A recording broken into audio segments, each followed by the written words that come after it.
Bueno, buenas tardes a todos y bienvenidos a la octava conferencia de Primatología en Casa. Este es un evento organizado por la Asociación Primatológica Colombiana. Les recordamos que este es un espacio destinado para compartir experiencias y vivencias en torno al quehacer de los primatólogos colombianos y latinoamericanos, donde ellos nos comparten sus investigaciones, sus trabajos y sus anécdotas en campo. El día de hoy tenemos un invitado muy especial. Es de la casa y es uno de los referentes de la primatología en Colombia. Andrés Link. Yo sé que todos aquí lo conocemos, pero para presentarlo de una manera más formal, Andrés es biólogo de la Universidad de los Andes, con maestría y doctorado en antropología biológica de la Universidad de Nueva York en Estados Unidos. Actualmente es profesor asociado del Departamento de Ciencias Biológicas de la Universidad de los Andes y es el director de la Fundación Proyecto Primates Colombia, donde lidera diferentes proyectos de investigación relacionados con primates, tanto en Colombia como en la Amazonía del Ecuador.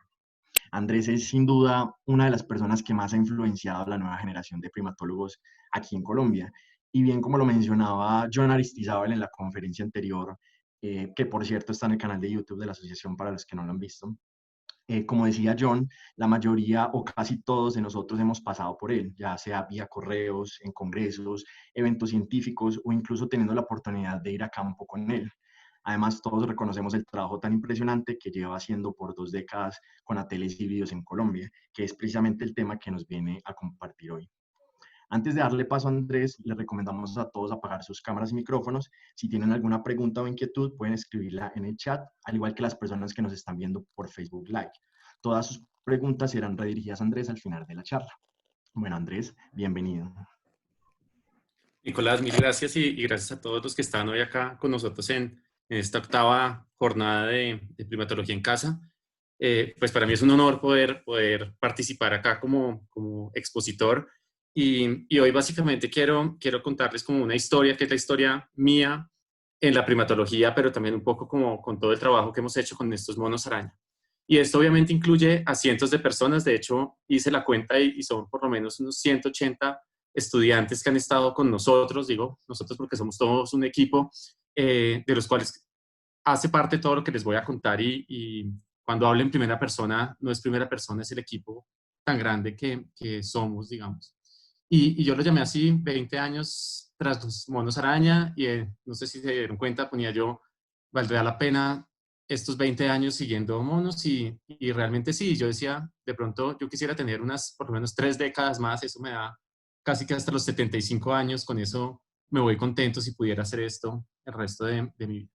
Pero entonces lo que les voy a contar hoy, la charla que tuvimos la vez pasada con John Aristizábal fue fascinante y fue una ciencia muy de punta, mejor dicho, muy interesante, con una estadística muy robusta, con una solución a nuevos retos de la ecología alimentaria de los micos. Yo hoy quiero contarles un poco más como que ha sido la persistencia y un poco la terquedad de lograr hacer un proyecto de investigación y de conservación con monos araña. Entonces les voy a contar un poquito a partir de mi historia y los primeros 10, 15 minuticos les contaré un poco cómo se van dando como unas cosas de suerte y de oportunidades, de terquedad, como les digo, que quiero que sepan y qué cosas me han impactado o no, para después llegar a los dos proyectos grandes o a los dos, sí, digamos que a los dos lados de una moneda que yo creo que ha sido mi vida en la primatología.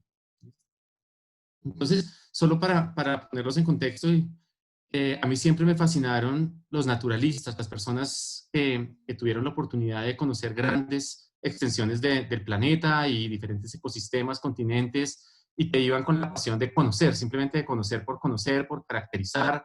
Y acá hay varios de ellos. Ustedes conocen a Alexander von Humboldt y Henry Bates con sus trabajos acá en Sudamérica, pero también todos los viajes de Alfred Wallace y Darwin.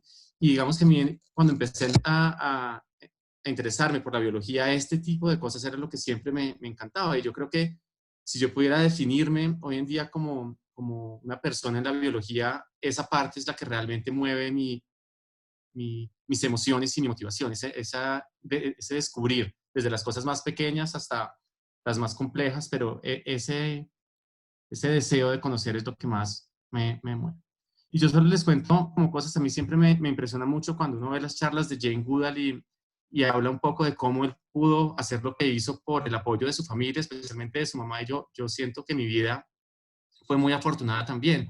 Yo tuve en mi infancia 3 mujeres que siempre me apoyaron, mi hermana, mi mamá y mi abuela paterna, irónicamente, pero es importante, y lo van a ver, muchas de las cosas que yo he podido hacer es porque ellas permitieron que hiciera cosas que yo a veces pienso que no dejaría que mis hijas o mis hijos hagan solo por el riesgo que corren, pero ellas fueron siempre como el apoyo más incondicional para lograr esto. Y hoy en día, pues tengo que decir que soy afortunado. Tengo una esposa y 2 hijas que siguen con esa línea y eso me hace una persona muy afortunada. Y yo siempre tuve, digo yo, un espíritu aventurero. Esta foto es la menos peor que encontré. Ahí estoy cortando unos tomates. No sé qué tan aventurero es eso, pero a mí me encantaba viajar. Cualquier oportunidad que pudiera, y de hecho pudiera, aparte de Sudamérica, de Centroamérica, como decimos, mochileando, me metí en un bote inflable con un amigo por 15 días para ir hasta Venezuela por el río Meta. Ese tipo de cosas siempre me encantó. Esa incertidumbre de qué puede pasar mañana en esas travesías siempre me encantaron y creo que ahí estaba un poquito mi parte de naturalista guardada en una persona que vivía en Bogotá gran parte de su vida. Y la historia realmente comienza, en la biología yo diría que con la Macarena, todos ustedes de pronto conocen la historia del Centro de Investigaciones Ecológicas Macarena de la Universidad de los Andes, ahí en el corazón de estas selvas tan hermosas del Parque Nacional Tinigua. Y yo tuve la oportunidad de ir a esta estación en el año 95 para visitar a un amigo que se había ido porque había entrado en crisis con su carrera de ingeniería. Y cuando llegué allá, pues realmente fue uno de los momentos más impactantes que he tenido. Y entonces les voy a contar un poquito desde ahí cómo se empiezan a desarrollar ciertos momentos importantes en mi vida primatológica que me marcaron. Y acuérdense siempre con esa, yo sí lo siento como con ese deseo de aventura, con ese deseo de conocer que me hacía tomar las decisiones de ir a estos sitios que en ese momento, si ustedes se acuerdan, pues no eran ni seguros ni cercanos, pero pues igual fascinantes. Y esto es toda una travesía, los voy a guiar por algunas fotos. Si se dan cuenta, ese es el Casa 200 que lo llevaba uno desde Villavicencio hasta la Macarena. Ahí están varios de mis amigos. Ahí, si ustedes ven a la derecha, está el carrito que lo esperaba uno en el aeropuerto para cargar las maletas jaladas por un caballo. Y uno llegaba al pueblo, a veces se quedaba en el hotel, a veces seguía. Generalmente tenía que pasar en un principio por un retén militar y después más arriba por un retén de la guerrilla y después esto era una zona de distensión donde solo había FARC. Pasaba uno por la tienda, esta era la zona de abastecimiento, no me acuerdo muy bien, pero puse esta foto que está muy desenfocada porque me hizo acordar de algo que me impresionó mucho. Esta era la tienda principal del pueblo donde se hacía como el abastecimiento, de hecho de ahí era donde pedíamos la remesa desde arriba, también desde los campamentos, pero por cosas de la vida, hace 3 años, en una clase de ecología, había una estudiante de la Universidad de los Andes de la Macarena y terminó siendo la nieta del dueño de esta tienda y finalmente nunca hice el acercamiento, pero fue un momento en que esos caminos se unen que de una manera extraña.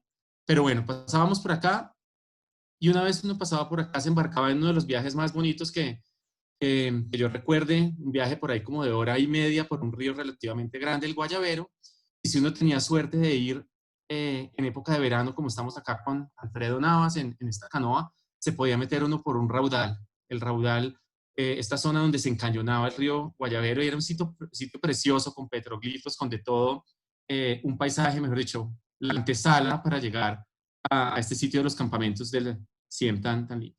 No tengo una foto del CIEM, pero sí tengo esta foto de adentro, digamos. Ahí está Caturo, uno de estos profesores que yo creo que ha impactado a muchísimas personas y que le abrió la oportunidad, yo digo que a cientos de estudiantes de poder soñar con la biología de campo en un país que estaba en unas condiciones, digamos, donde no era tan fácil ir al campo. Y ahí están algunos de mis amigos, Pedraza, Jorge, Sven, en este sitio.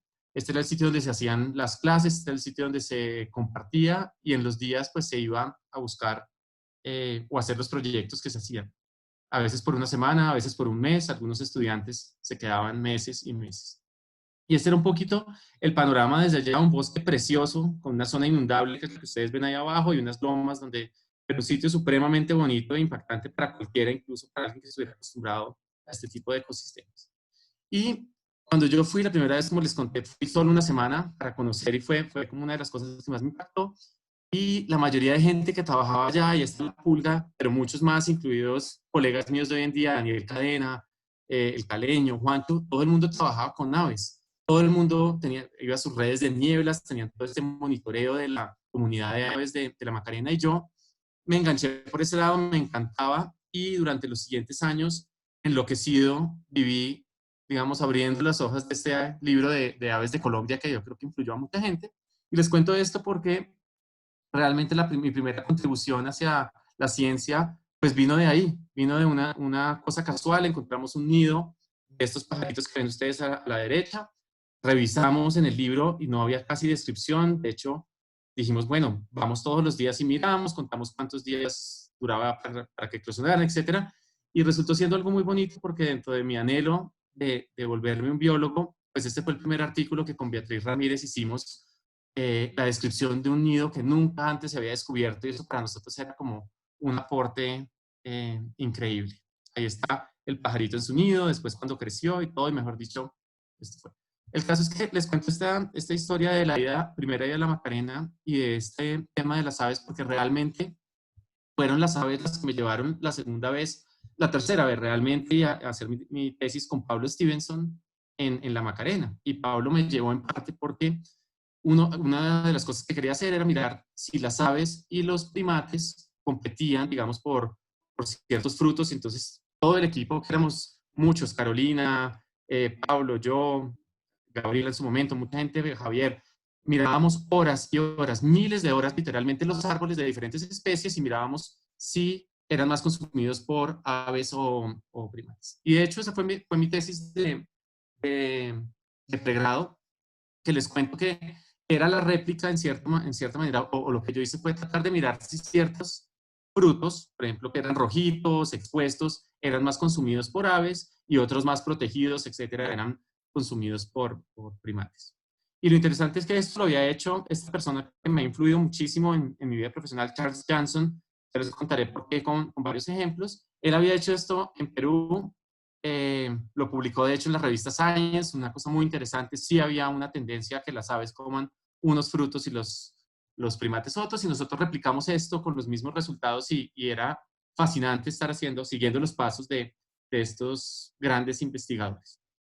Eh, pero parte de eso, yo le ayudé a Pablo con su tesis doctoral, pero parte de lo que quiero contarles, el legado que me llevé, fue la primera vez que realmente estábamos viviendo en un lugar remoto, en un lugar donde la biodiversidad está metida literalmente en la casa, en donde aprendimos a pescar. Ahí está una foto con Buyano, una persona local que fue un amigo en su momento, y lo quisimos mucho y lo queremos mucho, aunque no lo vemos hace décadas. Con Mabel aprendimos a pescar, a traer el plátano para cocinar, a abrir las trochas, una cantidad de cosas que para alguien de ciudad era como un sueño, y además un sueño pues que estábamos viviendo con diferentes investigadores. Estaba todo el equipo de primatólogos japoneses con Isawa, Nishimura, aquí está Yukiko en esta foto, trabajando con diferentes primates, y eso lo hacía realmente fascinante. Mejor dicho, estábamos no solo en un lugar donde la aventura estaba en el día a día, sino también estábamos supuestamente haciendo ciencia y empezando a trabajar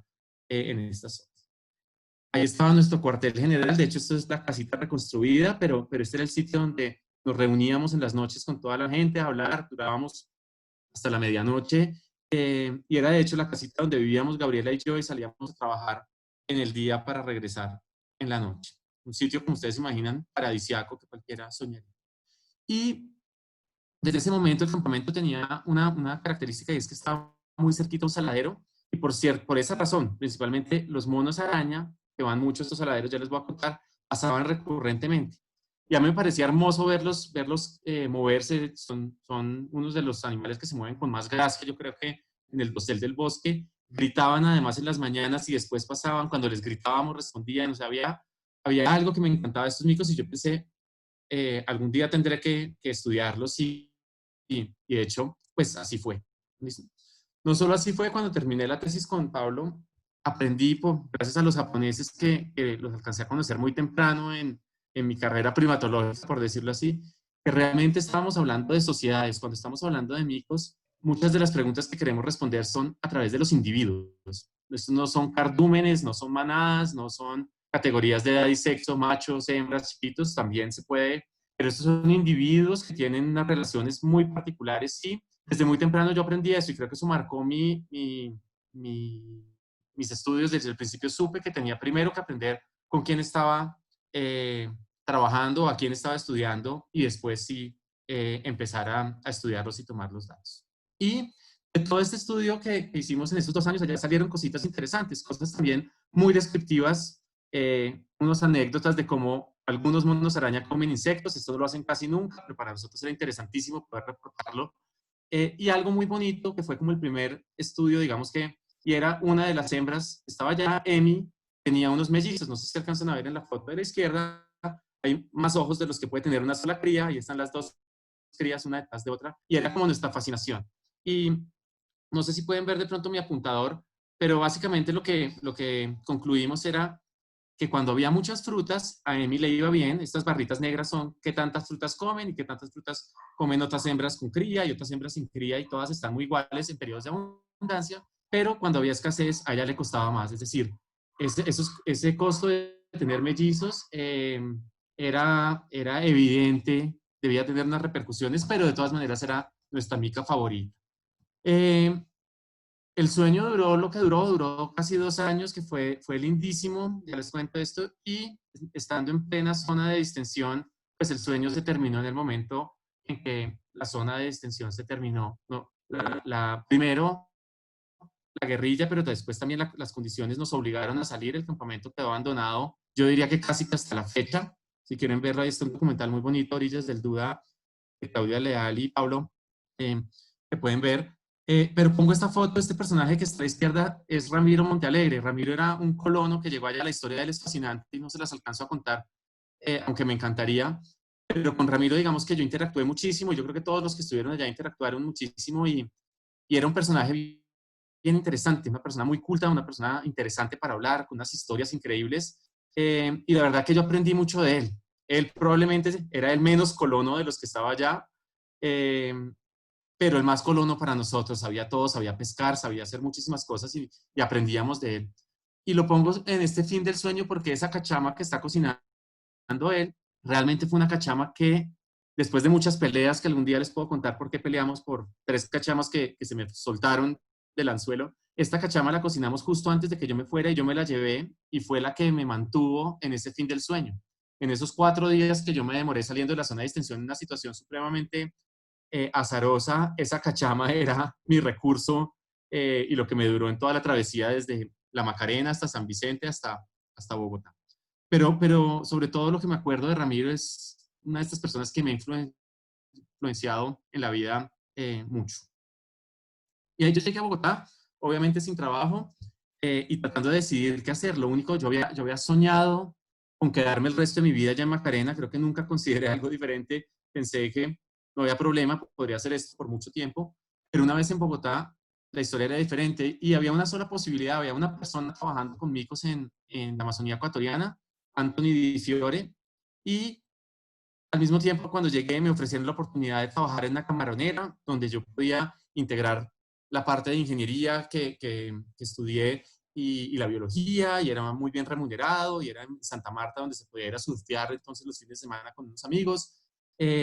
Estaba ahí, pero yo siento que yo hice como lo de Penélope, de tejer, esperar un poco y después dañar el tejido para volver a tejer, y esperaba y pospuse hasta que un día, de tanto esperar, yo creo, y de tanto hacerle fuerza, me escribió Anthony Di Fiore y me dijo, una de mis asistentes se enfermó, quiere irse a trabajar conmigo con monos araña, y obviamente, pues ese fue mi sueño. La balanza, o sea, esperé hasta que se dio el resultado que quería.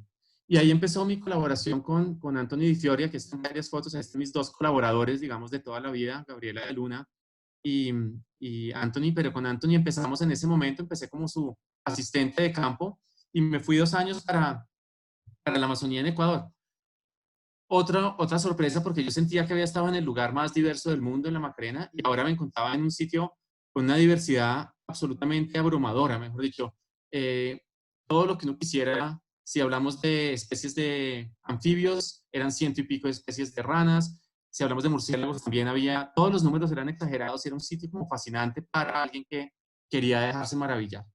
Pues no les cuento mucho de esto, trabajé con estos micos churucos y con los monos araña. Tuve esa oportunidad en una zona lindísima, un poco quebrada, difícil para seguirlos, pero se podía.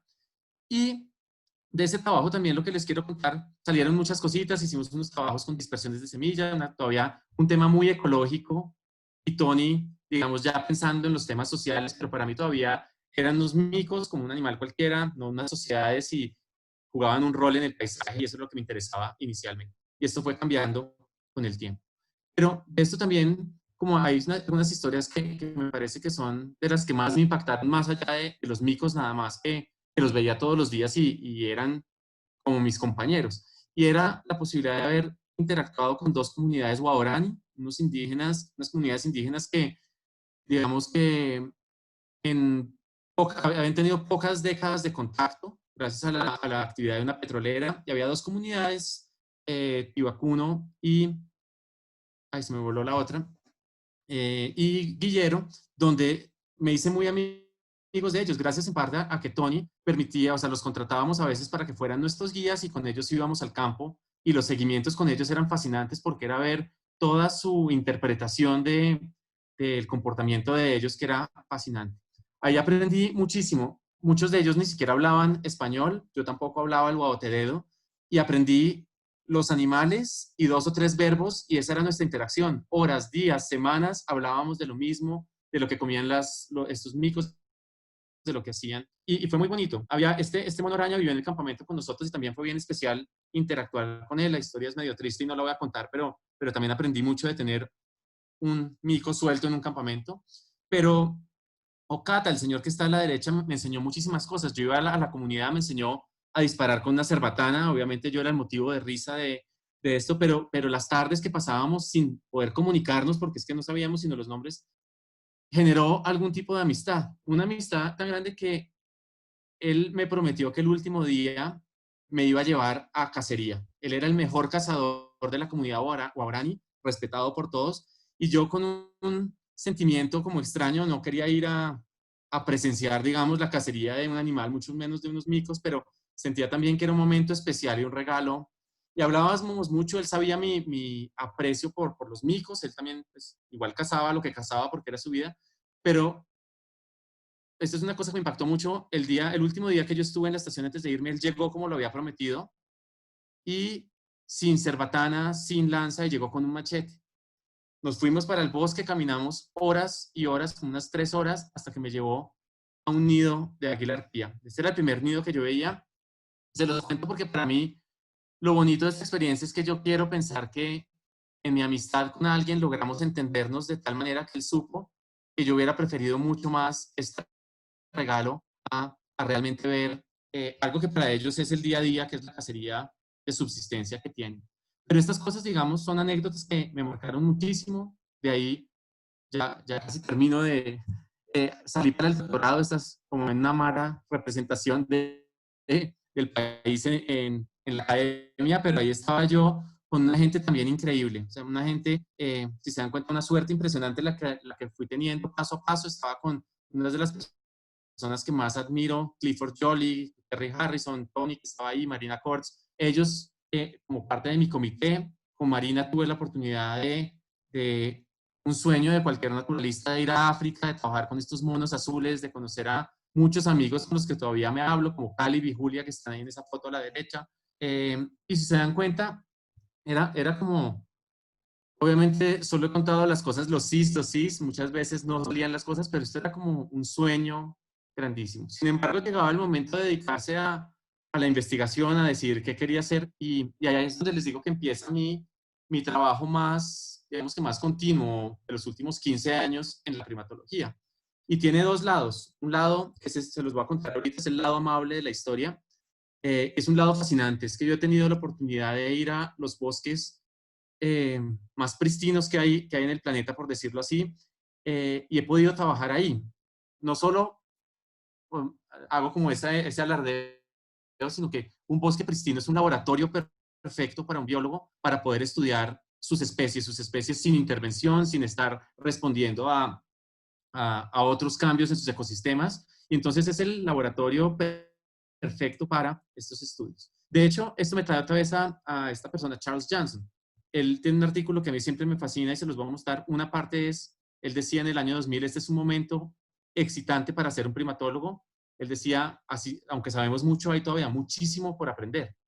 Y esto me llevó a pensar, yo lo que más quería desde el doctorado era cómo hago para empezar un estudio a largo plazo y Tony, digamos que sin lugar a dudas, desde el primer día abrió las puertas para que fuéramos colegas y esto, digamos, se lo aprecio muchísimo. Y hoy en día no solo somos colegas, somos amigos, hablamos semanalmente y soñamos con nuestros proyectos. Pero este era mi sueño más grande. Acá está un poquito la dicotomía de esos 15 años. Primero les voy a hablar de la parte izquierda. STBS es la Estación de Biodiversidad Ticutini, donde trabajé con estos micos, los monos araña de vientre blanco, Ateles Belcebú. Y les cuento esta primera parte. Este es un sitio precioso, los que hayan podido ir, o los que conozcan el Parque Yasuní. Este, según National Geographic, es el lugar más salvaje de la Tierra, en su edición 125 de aniversario. Y es un sitio de verdad exorbitante, un sitio donde el bosque va casi que hasta el infinito, un sitio donde se ve de todo, donde realmente se siente uno en un lugar con muy poca intervención. De hecho, la intervención que existe es como con los humanos como parte del ecosistema, no degradándolo como hacemos ahora, digamos, en muchas partes del planeta. Entonces estábamos ahí, tuve la fortuna o la suerte de poder trabajar con estos micos. Ahí están varios de los que todavía son parte del grupo. Sofía, a la izquierda está, perdón, Luna, Anita, Nipa, tres de ellas todavía vivas en sus grupos en 2005, y fue un proceso dificilísimo de habituarlos, pero pues, también supremamente emocionante estar en este nuevo sitio soñando con que los íbamos a poder habituar. Y entonces acá está, si ustedes ven ahí están las representaciones, había que pintarlos, había que saber cada uno de ellos, si se dan cuenta, son supremamente diferentes, y por eso les digo que esto pues, lo hace aún más interesante para ver quiénes son quiénes en estas sociedades. Y paso rápido un poquito, pero este estudio, entonces, yo quería saber algo que había leído durante mi paso por la Macarena y todo. Yo leía muchísimo de lo que podíamos leer que había ya en las revistas que había científicas, y estos micos eran fascinantes, los monos araña, porque no, eran sociedades o grupos, digamos, de 15, 20 individuos, pero no estaban juntos necesariamente. A veces estaban unos, a veces 5, a veces 8, a veces 3, y cambiaban muchísimo, y esto a mí me fascinaba. Esto era parecido a los chimpancés, y yo quise en mi doctorado abordar eso. Ya dije, bueno, hagamos unas preguntas de investigación. ¿Qué determina que estos micos anden en grupos más grandes, más pequeños? Y respondí a unas preguntas muy bonitas de por qué vivir en grupo y por qué no, los costos y beneficios de... Y les cuento un poquito a través de esto cómo se fue dando la investigación que hemos hecho con Tony y con muchísimos estudiantes allá. En parte, pues para los que no saben, simplemente salimos de noche y volvemos de noche y vamos equipados con de todo, con un GPS hoy en día, antes con brújula, con binóculos, con un dictáfono si es necesario, con telemetría a veces para encontrar los micos, con todo tipo de cosas para poder hacer estos seguimientos. Y de 6 de la mañana a 6 de la tarde recogemos datos sistemáticamente casi desde que están en su dormidero, todo lo que hacen en el día hasta que llegan a su dormidero, y después los interpretamos para poder responder las preguntas que nos interesan. Sin hacer muchos detalles, pues esto es lindísimo porque, digamos, había cosas que ya se habían estudiado. Esto es un estudio de otra investigadora de Pico que ustedes vieron antes, con unos datos de Pablo. Esta gráfica que está acá lo que dice es que en unas épocas del año en la Macarena hay más frutas y en otras hay menos. Y parte de lo que se quería mirar era si estos micos que pueden cambiar su tamaño de grupo, pues pueden andar en grupos más grandes cuando hay más frutas porque compiten menos, y esa era la historia. De hecho, esa parte de la historia se conocía un poco, no voy a entrar en muchos detalles, pero la hemos seguido trabajando, y con Andrés Montes, que es mi amigo y mi estudiante doctoral, eso, digamos, fue lo que hicimos en su tesis de maestría. Acá esta gráfica es difícil de entender, pero hagan de cuenta que los periodos de más abundancia son los azules más oscuros, los más blancos de menos, y hay ciertas diferencias en esos tamaños de grupos. Es decir, incluso analizando los datos ya de 12 años de estos sitios, vemos que esta variable era importante. Pero había otras que no se habían estudiado, y para mí era fascinante como empezar a evaluarlas. El tema de depredación. A todos nos encanta a veces cuando vemos esos documentales de África, pero realmente ver la depredación en estudios es dificilísimo. Los investigadores espantamos a los depredadores y no es tan frecuente que ocurre. Y lo interesante de esto es que, para hacer la historia un poquito más corta, estos micos van a unos sitios fascinantes. Son los salados. Ellos pasan toda su vida en los árboles, pero en estos sitios, que son muy poquitos, bajan a comer tierra. Y por eso se vuelven sitios un poco más peligrosos. Son sitios donde además van muchísimos animales, son sitios fascinantes que de hecho son importantes incluso para las comunidades indígenas y para los animales, pues sin duda también. ¿Verdad? Pero entonces estos sitios son de alto riesgo y nosotros empezamos a evaluar, bueno, ¿será que estos micos se agrupan para ir a estos lugares para poder detectar a los depredadores? Es una hipótesis que se tenía. ¿O será que no funciona así? Y la historia fue bonita porque empezamos a estudiar estos sitios que para mí de verdad son místicos y deben ser muy importantes para estos animales. Y nos dábamos cuenta de esto. Les cuento la historia un poquito contada. Miren a la izquierda, los cuadraditos amarillos son poco uso y los azules mucho uso. Y nos dimos cuenta que ese cuadradito donde está el saladero, este grupo, ahí está el mapa, digamos, de Tiputini con los sitios donde van los micos. Realmente los grupos pequeños no iban, pero era el sitio favorito de los grupos grandes. Solo para mostrarles un poquito como de información, cuando, miren la grafiquita de acá, cuando había días de visita del salado, el promedio del grupo eran 7 individuos, cuando no eran 5. Y si miran la derecha, antes y después de la visita, los grupos eran más pequeños y se agrupaban los micos en estos sitios. Entonces, esto era como un aporte lindísimo, mostrando cómo estos micos podían regular, digamos, el tamaño de estos grupos para minimizar el riesgo de depredación. Y esto fue lindísimo, de hecho, es uno de los estudios que a mí más me ha apasionado, tal vez por la espera tan mística en estos saladeros para ver qué pasaba, pero llevó a otras cosas, llevó a unas cosas que también son fascinantes, y es que empezamos a poner unas cámaras, estas cámaras trampa, para mirar cuándo iban los micos, incluso cuando nosotros no los seguíamos. Y nos empezamos a dar cuenta de que podíamos identificarlos. Acuérdense que los conocíamos. Ahí está Sofía, por ejemplo, con las fotos. Entonces, con Nelson Galvis y con Tony decidimos, bueno, miremos a ver si podemos mirar demográficamente, o sea, la demografía de estos grupos a través del tiempo. Y de hecho, sí, eso, no tienen que entender nada, solo son los meses y los diferentes individuos, y cada vez que en un mes particular de las fotos podíamos ver que estaban, podíamos decir. Y miren que hay algunos vacíos, a veces no aparecían, a veces salía un pedazo de la cola, ¿no? Pero de todas maneras podemos saber quién sigue vivo en el grupo, quién aparece, que nunca habíamos conocido, y quién se muere. Y esto se volvió importantísimo porque esta fue la tesis recientemente defendida de mi estudiante de doctorado también, mi tesis de maestría, Liche. Lo que ella hizo fue hacerlo ya a nivel de la población, tomó 7 grupos, ya les voy a contar porque esto es muy importante, en la Amazonía, y a partir de las fotografías pudo primero sacar la composición, pero también hoy en día vamos a poder monitorear la demografía de 7 grupos. Es algo que no hubiéramos podido hacer nunca, pues, a punta de seguimientos. Lo interesante de esto, se los cuento, es que si ustedes miran acá, no sé si se alcanza a ver, AM son los machos, AF son las hembras. La mayoría de grupos tienen más hembras que machos, pero si uno se va al grupo 7, tiene el mismo número de machos y de hembras. Nosotros llevamos, ahorita les cuento, 12 años trabajando con un solo grupo. Eso es fascinante, es uno de los estudios más largos, pero no deja de ser un solo grupo. Y si este grupo no es el que caracteriza a los demás de la población, pues todo lo que podamos concluir tiene ciertos problemas. Entonces, este es un proyecto lindísimo que están dando hoy en día, pero solo les cuento cómo de ese trabajo de Saladero fue creciendo y saliendo otras preguntas que hoy en día pues, son fascinantes para temas de manejo de las poblaciones y otras cosas. Miren, solo para decirles, con 12 años de estudio de un solo grupo, pues hemos hecho mucho, pero tampoco es mucho.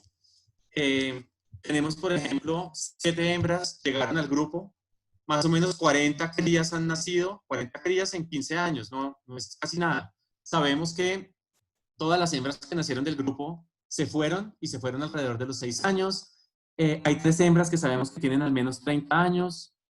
Ninguno de los machos que estaban cuando comenzamos el estudio está vivo. Hay otros que son los hijos de ellos y 7 de las 10 hembras sí. Y entonces sabemos muchas cosas, pero miren que los números después de 15 años no dejan de ser pequeñitos. Entonces, estudios con otras herramientas pues son muy valiosos. Y hacemos otras cosas. Paso rápido solo para contarles. Usamos no solo los seguimientos y nuestras libretas de campo y las PAMs, cogemos muestras fecales y ahí podemos hacer una cantidad de cosas genéticas. Ahí hay parte de células que podemos usar para mirar, por ejemplo, parentesco genético, paternidad, les voy a mostrar solo algunas cositas. Podemos sacar hormonas, mirar estrés, mirar afiliación, bueno, muchísimas cosas y es parte de lo que nos gusta. Esto se los cuento brevemente, pues con esas muestras genéticas hemos podido mirar cosas como estas. Entonces miramos, por ejemplo, si los machos entre sí están más emparentados que las hembras. Esto es importante para muchas cosas, pero en este caso sí. Miren que acá vemos los machos en promedio están con un, digamos que un índice de parentesco de 0.25. Eso es que ahorita les voy a mostrar un poquito. Todos son o hijos, relación de padre e hijos o medio hermanos o están relacionados. Mientras que las hembras, miren, están cerca al valor de 0, las hembras no están relacionadas. ¿Qué nos dice esto? Pues que probablemente los machos son los que se quedan en el grupo toda la vida y las hembras son las que migran, como les contaba ahorita, de estas 7 hembras que han llegado, nunca ha llegado un macho. Y miren cómo se ve esto. Estos son los machos un poquito en la línea de tiempo hacia abajo. Al principio estaban Lucas, Juan, Otto. Miren que Juan tuvo un montón de hijos, estos se quedaron en el grupo, hoy en día son Sammy y Andreo. Y si ustedes se dan cuenta, con excepción de Lucas, que no sabemos qué pasó, todos están relacionados de alguna manera. Si uno mira con las hembras, pues este no es el caso, ninguna está relacionada. De hecho, las 7 que llegaron durante estos 15 años, pues tampoco están relacionadas. Bueno, Eva, Buca y Gisela tienen algún tipo de relación, pero no. Y si miramos otras cosas que nos permiten mirar la genética, son cosas de ese estilo. Esto no es, este es el comportamiento reproductivo, pero miren que para haber seguido los micos, estos son 10 años de datos, habíamos visto 60 eventos reproductivos. Acuérdense, también son 10, 12 hembras, es decir, estábamos viendo 5 o 6 cópulas por año, imagínense lo que podíamos concluir. Pues de hecho, unas cosas son interesantes, todas las hembras que copulan más de una vez han copulado con varios machos, es decir, una sociedad donde tanto machos como hembras son promiscuas y eso, digamos que es bien interesante. Pero lo interesante que pudimos saber con genética son cosas como estas. En muchas sociedades hay machos dominantes y esos machos lo que hacen es que monopolizan gran parte de la reproducción, ya sea por su poderío, por relaciones con las hembras. Pero miren lo que ocurre acá. Si miran a la izquierda y a la derecha esas dos barritas que están en rosado, miren que Juan tuvo 5 hijos con 5 hembras diferentes. Pedro 3, 3, 7, 7, Poto. Es decir, hay algo interesante. Parece que no solo los machos están repartiendo gran parte de la paternidad, y eso después no va a tener tiempo para contárselo, pero creemos que tiene que ver porque son machos emparentados que, vamos a ver ahorita, defienden un territorio y actúan como grupos familiares, pero miren que parece que no hubiera una competencia muy fuerte. De hecho, no la hay, nunca vemos agresiones entre machos y además todas las hembras teniendo crías de machos diferentes, los machos teniendo, esto pues para nosotros es fascinante y todavía es un tema que nos sigue encantando. ¿Y esto cómo lo hacemos? Con muestras fecales y un poquito de genética, como lo haríamos como cualquiera de nosotros haciendo una prueba de paternidad. Y entonces, de ahí salió otro estudio que es fascinante, estudiábamos un solo mico, pero en un solo grupo de micos, pero cuando se encontraban con otros, siempre había peleas. Y esto era interesantísimo porque se parece muchísimo a chimpancés, de hecho se parece muchísimo a las sociedades de cazadores-recolectores humanas, entonces se volvía como un tema interesantísimo de estudio, de comparación, digamos, como con la evolución del comportamiento humano, grupos de machos emparentados que defienden un territorio de unas hembras y pelean con los otros grupos. Y empezamos a estudiar esto, y esto es lo que les contaba, que cuando las anécdotas se vuelven datos, se vuelve fascinante. Entonces miren algunas cosas. Esto simplemente solo es para decirles, los machos allá abajo usan casi 200 hectáreas de rango de hogar, de donde andan. Las hembras andan en zonas más pequeñas. Es decir, parece que los machos tienen unos territorios más grandes que abarcan, digamos, las zonas donde están las hembras y las visitan. Y esto es bien interesante porque además de eso, los machos, vamos a ver, de vez en cuando hay cosas que se llaman incursiones o patrullajes, y es que estos machos, generalmente solos, pero vamos a ver ahorita, se reúnen y van a territorios de otros machos, a veces pelean brutalmente, a veces simplemente hacen unos patrullajes, no se encuentran con nadie, pero ese comportamiento, aunque raro, no deja de ser bien interesante.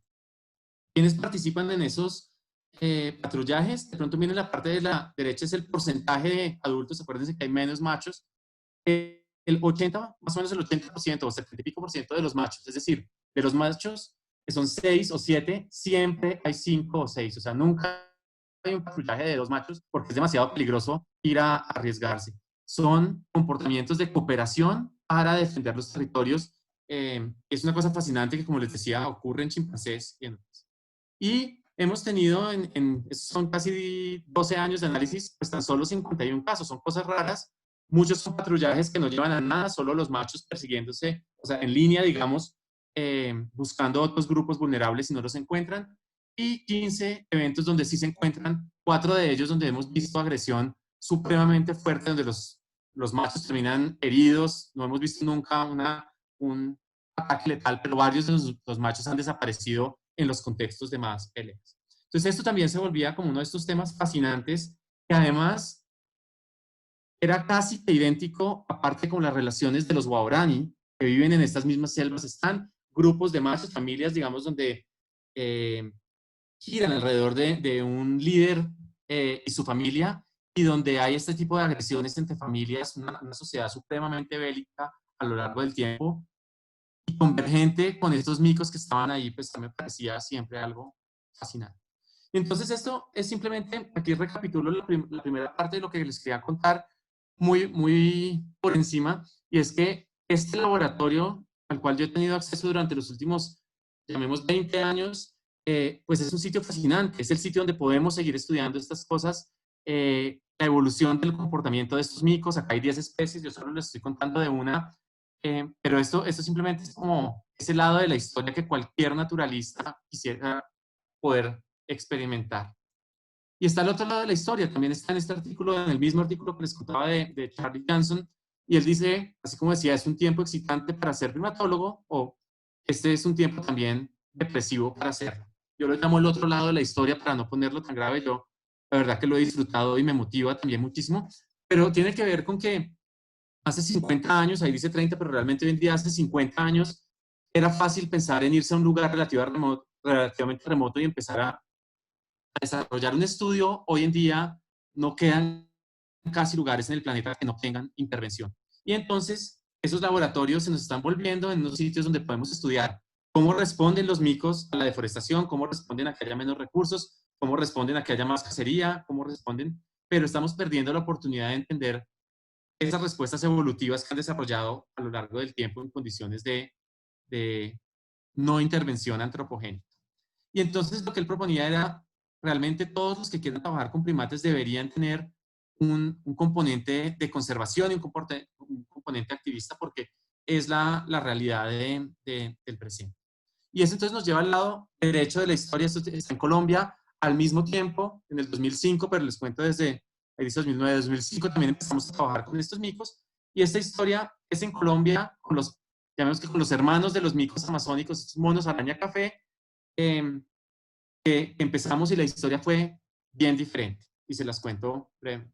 Para el 2005 que empezamos, pues no había ningún estudio con estos micos. Estos micos, de hecho, se creían que hacían parte del grupo de monos araña amazónicos, vivían solo en Colombia y Venezuela, pero pues nadie los había estudiado. Alguien había contado alguna vez algunos en la serranía de San Lucas, pero cuando nos dimos cuenta que esto era una especie diferente a todas las demás, es una especie que había, que su ancestro común con las otras especies de monos araña data de unos 3 o 4 millones de años al menos, pues empezó a ser preocupante. Además porque pues estaba en una de las zonas más intervenidas de Colombia, el Valle del Magdalena y el norte de Colombia.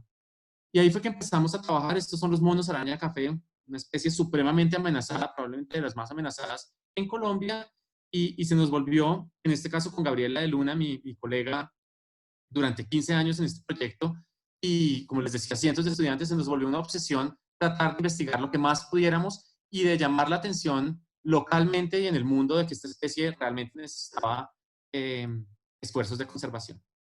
Fuimos por todos lados buscándolos. Ahí están los punticos rojos donde los encontramos, que parecía como una historia muy positiva porque pues parecía que ya no existían, y de pronto sí están en muchos lados, pero la mayor parte de esos lados están fragmentados. De hecho, cuando hicimos una evaluación de cuánto hábitat les queda, es menos del 15%, con algunos grandes sitios como la Serranía de San Lucas, donde hemos tratado de hacer esfuerzos, y Catatumbo, zonas que ustedes conocen, pues son de inestabilidad política y que tienen el conflicto entre lo que está pasando y la conservación de... Pero todos esos punticos que ven ahí son pequeños fragmentos donde en muchos de ellos todavía había monos araña, y dijimos, tenemos que hacer algo por estas especies. Otras amenazas, había cacería, tráfico, de pronto no sea tan grande, pero lo hay. Cada vez lo vemos menos, pero no sabemos si es porque se esconde mejor o, o baja, ojalá que sea lo segundo. Pero entonces una especie muy amenazada, una especie muy amenazada. Empezamos a hacer muchos estudios, solo les cuento como algunas cositas, como llegábamos a algunos fragmentos y tenían muchísimos monos araña. Y para nosotros era una sorpresa porque decíamos, ¿cómo es posible? Esta especie tan amenazada, tan sensible, miren ahí está esta lineecita que pongo punteada, es como si ahí se hubiera dado la fragmentación de un bosque, es decir, se corta gran parte del bosque. Claro, nosotros llegábamos a estos fragmentos y estaban llenos de micos, pero era porque todo el bosque alrededor se había cortado. Estaban ahí hacinados y cuando íbamos a fragmentos que tenían más años, ahí ya no estaban. Algo les pasaba o no podían sobrevivir o los cazaban. Es decir, había un problema grande en cuanto a la fragmentación y la supervivencia de estas especies. Hicimos muestreos con todas las especies de esta zona. Gabriela se encargó de hacer, digamos, los análisis de decenas de censos y vimos que pues de hecho muchas de ellas sí estaban muy amenazadas y de hecho los monos araña, los monos churucos que ven abajo a la derecha de las especies que estaban muy amenazadas en estos sitios y que se encontraban en mejores condiciones en bosques pristinos y con este efecto, digamos, como engañoso de buenas poblaciones en fragmentos muy chiquiticos, pero que realmente eran poblaciones destinadas a extinción local. Y ahí digamos que aterrizamos así como estuvimos en Tiputini, aterrizamos en el Magdalena Medio para hacer los estudios de largo plazo. Me salté un pedacito, tratamos de trabajar en la Serranía de las Quinchas, que es un sitio precioso, pero el terreno era muy quebrado y no pudimos seguir los micos. Aterrizamos en estos valles del Magdalena, en este complejo de bosques cenagosos que hay en Cimitarra y en Puerto Parra, en Santander. Y ahí llevamos muchísimos años trabajando. Son sitios que, con todo y que tienen este grado de fragmentación, hay todo tipo de animales en un estudio que hacemos con varios de mis estudiantes, con Laura, con Andrés, con muchos. Pues hemos encontrado que son sitios que aún en estos relictos de bosque tienen unas poblaciones de jaguares supremamente valiosas, pumas, paujiles que son muy amenazados, una cantidad de especies que hacen de estos sitios todavía unos hotspots de la biodiversidad en Colombia. Y ahí nos enfocamos en trabajar con estos grupos. Ahí les voy a contar solo algunas cositas porque quiero moverme a qué es lo que hemos hecho. Pero trabajamos con estos monos araña también que son fascinantes. Y lo que estábamos tratando de ver es cuál es el efecto de vivir en un sitio tan intervenido. Entonces empezamos a mirar su dieta. Estos micos generalmente comen gran cantidad de frutos. En estos bosques no. La mayor parte de su dieta, digamos casi la mitad de su dieta son hojas. Y empezamos a pensar, bueno, ¿será que esto es una adaptación de ellos para poder vivir ahí? Pero ¿será que esto tiene repercusiones sobre su supervivencia, su reproducción, etcétera?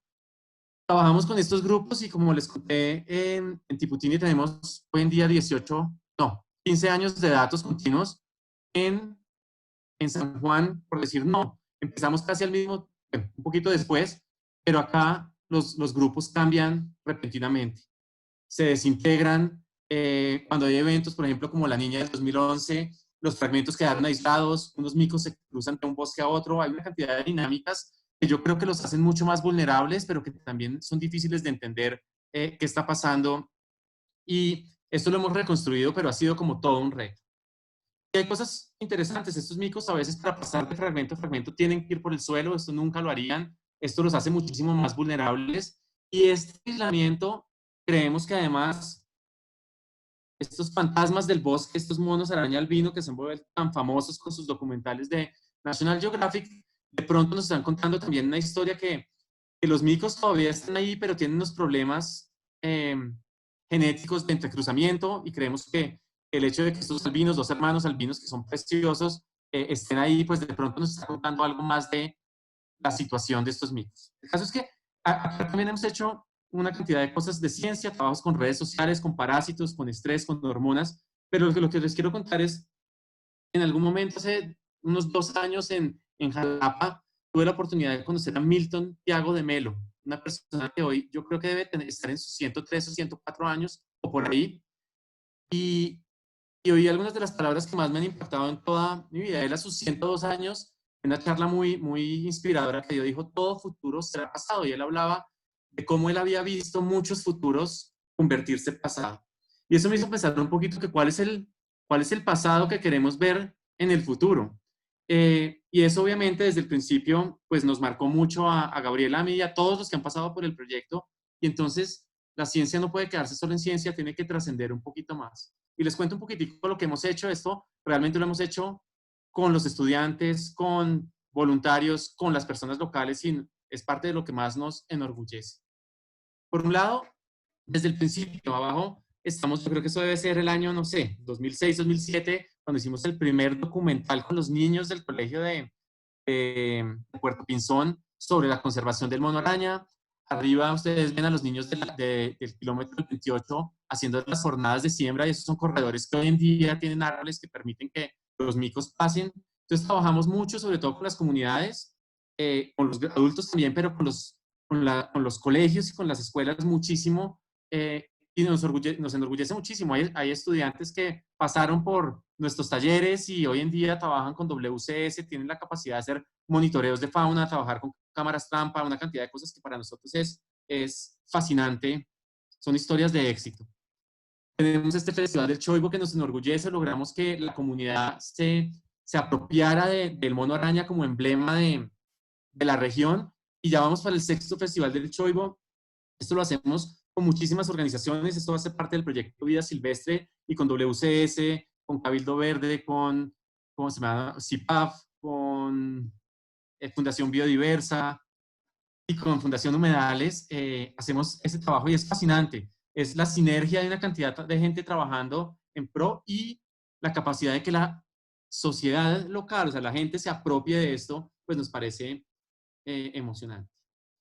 Trabajamos también en muchas cosas, por ejemplo, en uno de estos sitios como la Serranía de San Lucas, que tuvimos la oportunidad de ir y hacer monitoreos de primates allá que no se habían hecho probablemente nunca, o bueno, mentiras, en los 70 había algunos datos, y trabajamos con la Asociación Campesina del Valle del Río Cimitarra, una asociación interesantísima que trata de hacer su ordenamiento territorial bajo un esquema de sostenibilidad, de tener una vida digna, y tuvimos la oportunidad de ayudarlos a capacitarse también en temas de monitoreo de fauna, en que pudieran hacer las caracterizaciones de fauna y flora, realmente para poder hacer sus planes de desarrollo, pasarlos a las gobernaciones locales y eso digamos que ha sido un proceso muy lindo, sobre todo para nosotros. Llevamos a Santander Viva a la zona, el trabajo que llevamos fue reconocido, digamos, por la Gobernación de Santander y finalmente llegaron decenas de investigadores del Instituto Humboldt y de la UBIS a trabajar con la gente local en estos sitios y fue una experiencia lindísima. Por la fundación han pasado cientos, pues yo digo que más de 150 personas y es lindísimo. Solo si ustedes miran la figura del grupito de personas de la izquierda a la derecha, ahí hay una alemana, hay un peruano, hay una ecuatoriana, hay alguien del Putumayo, hay alguien de Bogotá, hay alguien de Barranquilla, hay alguien del Tolima, o sea, la diversidad misma que se ha concentrado en esto ha sido, yo creo que, lindísima y yo creería que como a mí me pasó en la Macarena y a muchos de los que pasaron, la gente que ha pasado por San Juan, la gente que ha pasado por Lusitania, por este proyecto, ha quedado marcada para siempre, ojalá positivamente. Entonces, y esta es una de las cosas que más nos enorgullece, sin duda, del proyecto.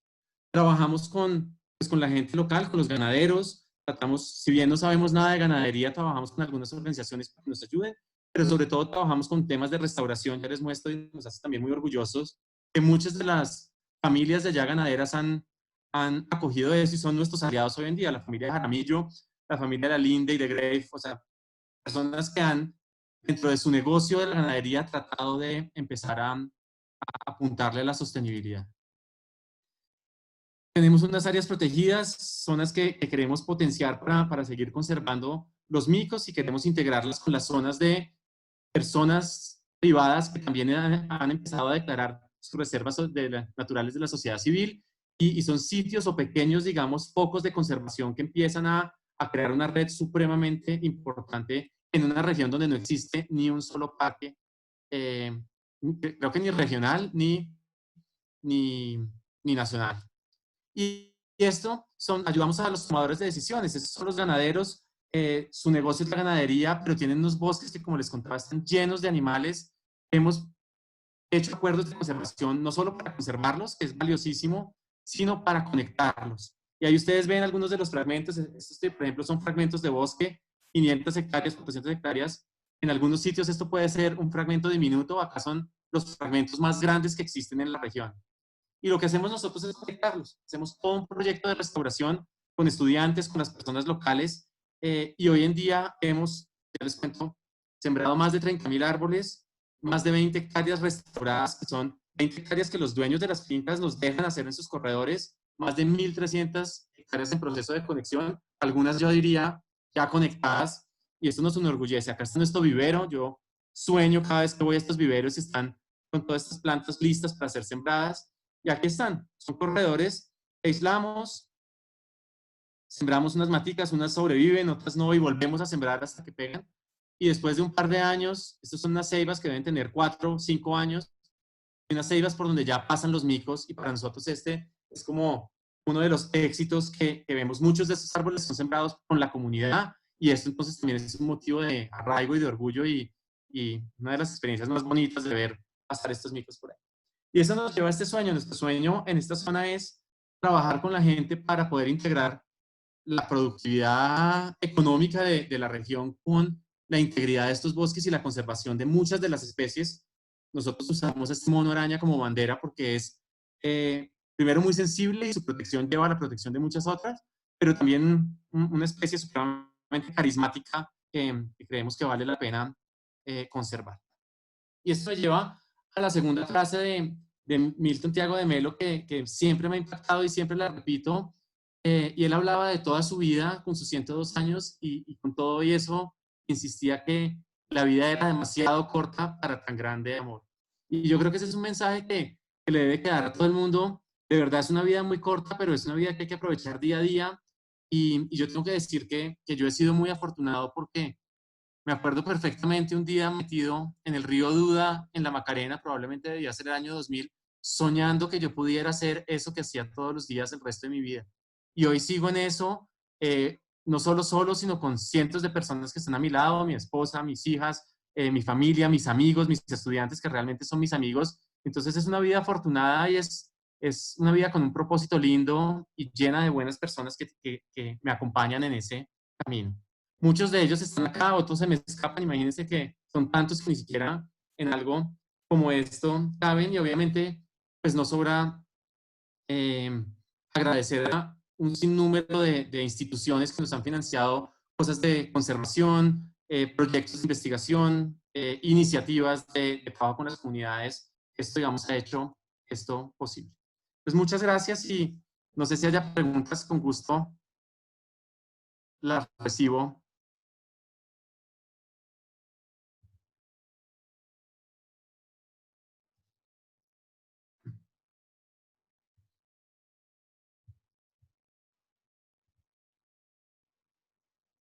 Nicolás, ¿estás con micrófono apagado, creo?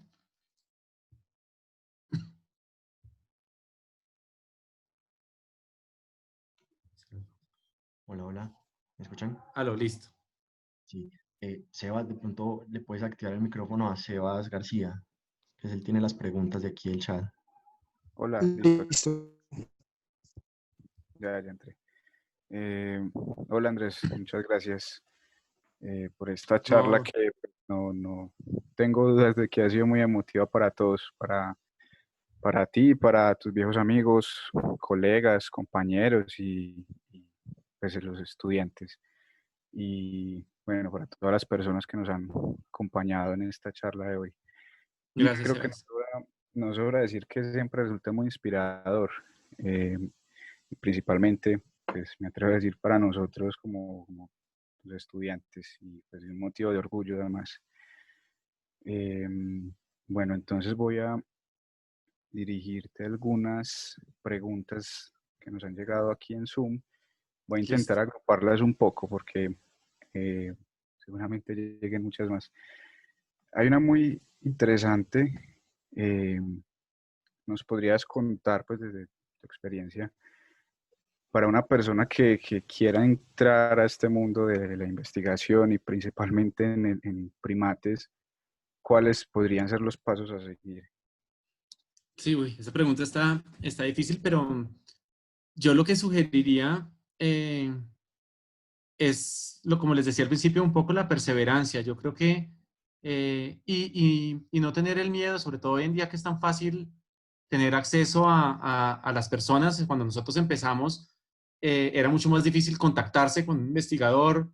eh, Hoy en día es más fácil. Yo diría, no hay que tenerle miedo a buscar las oportunidades. Muchas veces la gente que puede dar las oportunidades está esperando a alguien motivado para poder ofrecérsela y ser muy perseverantes. O sea, yo creo que yo les conté una historia como de sí, si todo salió bien y todo salió bien. Muchas veces me dijeron que no, mucha financiación o propuestas han sido negadas, muchos proyectos que hemos querido hacer no funcionan, muchas comunidades no nos han abierto las puertas, pero de tanto insistir nos hemos ido por el camino de los síes. Entonces, mi recomendación para todos los que están empezando es, eh, pues que no tengan miedo de buscar las oportunidades. Cuando las tengan, aprovechenlas, mejor dicho, al máximo, porque eso es lo que realmente abre otras oportunidades, pero perseveren, mejor dicho. Yo creo que el mensaje de fondo es, no siempre se cuenta con la suerte en todas las, los momentos, pero si uno persevera, yo creo que aumenta la probabilidad de lograr hacer esto. Y desafortunadamente muchas veces hay que empezar por voluntariados, que no es lo más justo, ¿no?, en términos profesionales, ni mucho menos, pero muchas veces uno trata, y yo creo que todos empezamos por ahí. Yo trabajé con Tony ese año y medio y sin que hubiera un compromiso me abrió las puertas a un doctorado. Trabajé, digo, fui de voluntario. Yo creo que si uno se está moviendo por la pasión es capaz de sacrificar algunas cosas. No lo justifico porque también considero que es injusto que salgamos nosotros los biólogos a un mundo laboral subvalorado, y espero que eso cambie ahorita con este contexto, pero no sé qué vaya a pasar. Pero si uno tiene un sueño, hay que buscarle la manera de lograrlo como se pueda, mejor dicho, hay que perseverar. Vale. Y en este mismo sentido también, pues a personas que están queriendo conocer un poco más cómo se da la investigación en fauna silvestre, que es en nuestro caso, ¿cómo es que se financian estas investigaciones? Pues yo diría que hay como dos formas principales. Uno son las instituciones que financian, digamos, temas de ciencia básica, de investigaciones. A veces puede ser un poco ciencia aplicada también, pero digamos, muy enfocado a la investigación. Entonces hay ciertas instituciones gubernamentales, internacionales, nacionales o ONGs que tienen fondos para esto. Y la otra parte es la parte de conservación.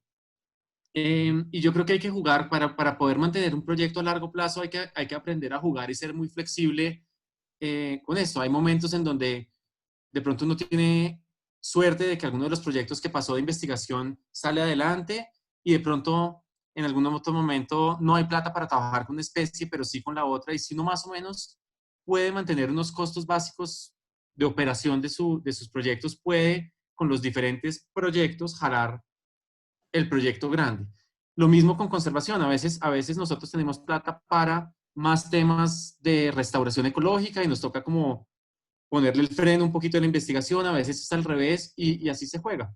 Y últimamente hemos tenido como muchas posibilidades también de hacer trabajos con las comunidades, o sea, para generar bienestar en las comunidades y con eso estamos todo el tiempo aplicando a diferentes becas que mantienen el proyecto general, aunque nos enfoquen un momento en alguna cosa y otro en otra. Pero eso sí es la constancia y en eso sí es la constancia y la no frustración. Nos dicen 10 nos por cada sí, pero cada sí es una victoria tan grande que justifica los 10 nos que requieren un montón de trabajo, pero esa es nuestra misión.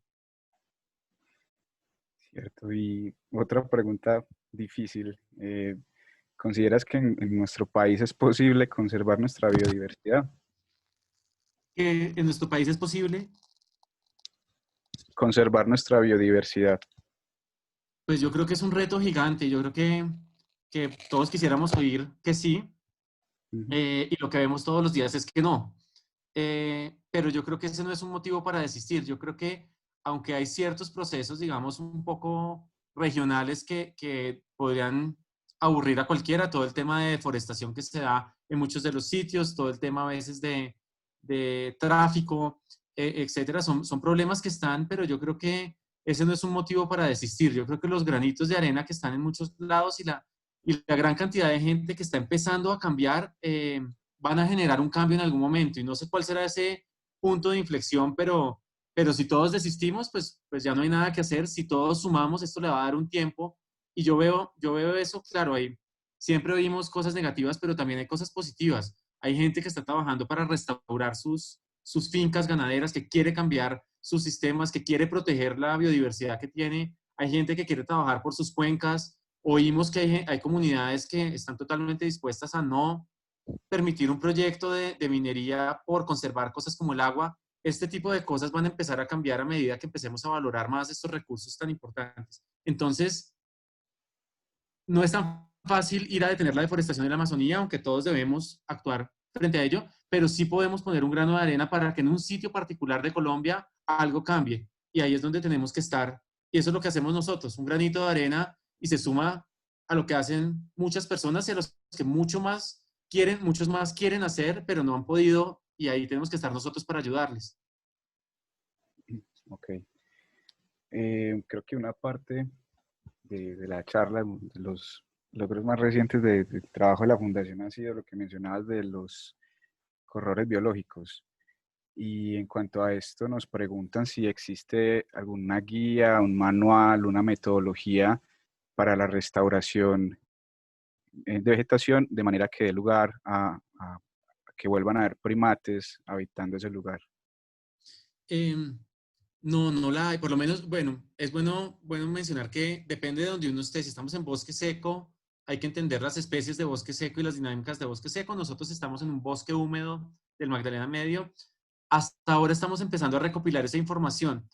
Es un error nuestro, no hemos sido tan sistemáticos como hubiéramos querido, pero en este momento lo estamos siendo. Digamos que en este momento estamos empezando a tomar ya la información más sistemática de cómo le va a las diferentes especies, de qué queremos hacer con los corredores, porque nuestra misión con los corredores es generar conectividad entre las poblaciones que viven en estos bosques fragmentados. Entonces, de pronto no tiene sentido, si esa es nuestra misión inicial, hacer un plan de restauración para llevar, no sé, las especies de crecimiento más lento, especies tardías. A nosotros nos interesa especies que crezcan rápido y den conectividad estructural, y especies que de pronto puedan alimentar a las especies de la zona. Entonces priorizamos eso. Entonces, dependiendo del objetivo cambia, y ahora lo que estamos tratando de hacer más sistemáticamente es entender cuáles especies les va mejor en los diferentes estadios de restauración, que eso también es un reto que, aunque uno creería que puede generalizar, es muy regional. Mejor dicho, las fórmulas que aplican en una región no aplican en otra, por suelos, por clima, por especies. Y eso es lo que estamos tratando de hacer para generar una guía de restauración del Magdalena Medio, o para bosques del Magdalena Medio, que es nuestro foco de trabajo hoy en día. Ok, super. Hay una pregunta bien interesante. ¿Cómo se maneja en San Juan como el equilibrio entre estas investigaciones de largo plazo, que se genera como una familiaridad, obviamente, con los micos, pero generar un equilibrio entre esto y los posibles riesgos de habituación de animales silvestres? Sí, esa pregunta es buenísima. Nosotros tratamos, esto no es que lo podamos garantizar, un proceso, nunca quisiéramos trabajar con una población de primates que no esté en un sitio que consideramos que sea relativamente seguro. Es decir, los procesos de habituación de los primates lo que hacen es que se acostumbren a los seres humanos, y en esa medida se pueden volver mucho más vulnerables a cazadores. Hoy en día incluso a cosas como enfermedades y todo, que nos toca empezar a replantearnos cómo será esa interacción. Pero sí, ese tema es delicadísimo, eh, y no deja de darnos vueltas, porque de todas maneras, digamos, en algunos de los sitios que trabajamos, incluso en los más remotos, en Tiputini, a veces pueden llegar comunidades guaraní que cazan en y unos micos de estos estarían habituados y serían una presa eh, mucho más fácil. Entonces es un reto tremendo, y ahí es donde el trabajo con la comunidad es supremamente importante para generar sensibilidad por las especies también, pero también que entiendan un poquito el valor de esas investigaciones para saber por qué se están haciendo, qué nos aportan, y por qué de pronto esas poblaciones, en caso de que fuera, digamos, de una comunidad indígena, por qué de pronto valdría la pena no depender de cacería de esas comunidades, aunque eso tiene pues todo un tema social y todo, pero pues ahí también hay que trabajar en cómo ayudamos a brindar oportunidades a las comunidades locales para que no dependan ni de los animales ni de los bosques que le brindan el hábitat a los animales. Ok. En cuanto a rehabilitación, una persona que ha trabajado con proyectos de rehabilitación, perdón, de animales, ¿consideras que la rehabilitación de individuos o de grupos para reintroducción es un esfuerzo que valdría la pena? Pues yo creo que depende. Yo creo que sí. Hay casos en donde la rehabilitación y reintroducción vale la pena, y hay casos en donde creo que no, mejor dicho. Hay casos donde si hay poblaciones que estén, pues no vale la pena de pronto traer enfermedades. De pronto, si hay poblaciones con las que uno pueda trabajar ya in situ, de pronto vale la pena enfocar esos recursos ahí. Pero hay situaciones extremas en donde estoy hablando a nivel de la especie, no de los individuos. Si uno pudiera salvar todos los individuos, pues sería lindísimo. Pero a nivel de la especie, hay casos extremos en donde de pronto una inversión tan costosa, y lo vimos con el ejemplo de Mónica y su proyecto hace un par de charlas, pues vale de pronto la pena hacer un esfuerzo por algunos individuos. Pero en mi opinión, solo en esos casos extremos de verdad justifica, porque es supremamente costoso en términos de esfuerzo, y pues a veces ese desgaste de pronto lo podría dar uno en otras batallas que de pronto puedan ayudarle a poblaciones que estén todavía in situ. Pero entonces sí vale la pena en condiciones donde de pronto se está volviendo a meter una población que nunca que se extinguió localmente, donde se está de pronto haciendo, nosotros hicimos de hecho en algún momento unas traslocaciones, simplemente mover unos micos que estaban solos en fragmentos destinados a morirse ahí, y los mezclamos con algunos grupos para aumentar su variabilidad genética. Pero ese tipo de cosas yo creo que deben ser pensadas como con un objetivo, no simplemente hacerlas por hacerlas. Ok. Eh, a ver, bueno, en cuanto a la conservación de esta especie, ¿cómo ha aportado, pues, en todos estos años de investigación a, digamos, acercarnos a entender la respuesta de los micos ante el cambio del ecosistema? ¿Se ha generado conocimiento al respecto? Sí, yo creería que hoy en día sabemos, por ejemplo, cómo viven en términos ecológicos, cómo viven en los fragmentos pequeños, cómo cambia su comportamiento alimenticio. Eh, Sabemos muy bien hoy en día en muchos de estos bosques qué comen y qué no, qué especies necesitan y cuáles no. Eh, y estamos empezando a entender si esto tiene afectaciones sobre su biología reproductiva y su supervivencia.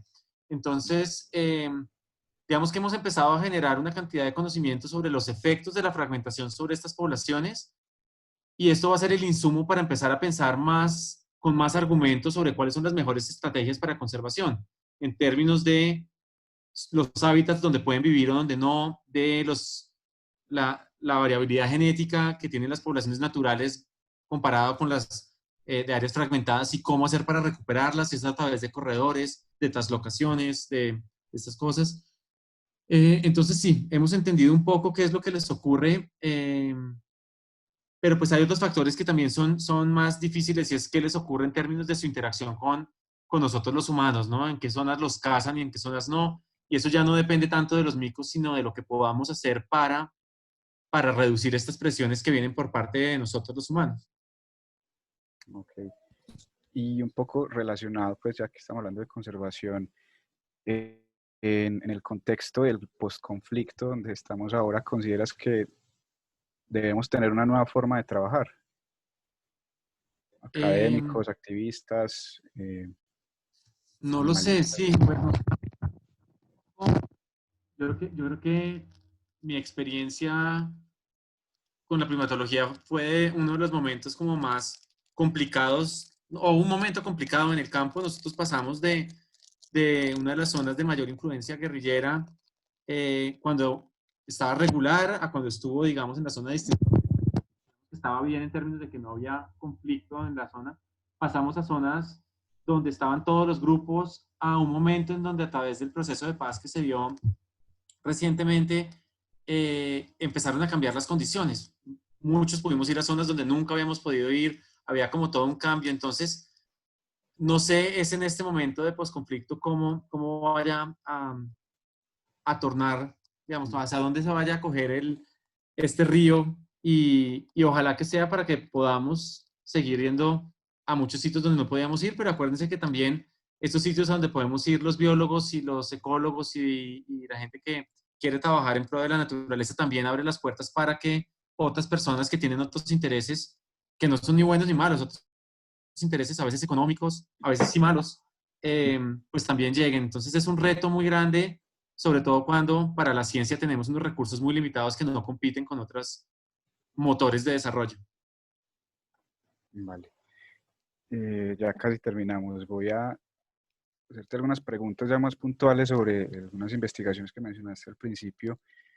Pues mencionaste que, digamos, había una tendencia, no sé si decirlo así, a que son, a ver, ¿cómo decirlo? Bueno, que los machos se apareaban y tenían crías con muchas hembras diferentes. Ajá. Es decir, que todos los machos al parecer tienen el derecho de copular. Entonces, se podría hablar de que pues, los grupos se considera que tengan un macho alfa, sabiendo que todos los micos pueden tener acceso a las hembras, digamos. Sí, pues esa es una pregunta interesante. En discusiones con investigadores de otras poblaciones de monos araña, ellos sugieren que tienen, hablando, digamos, informalmente, que pueden reconocer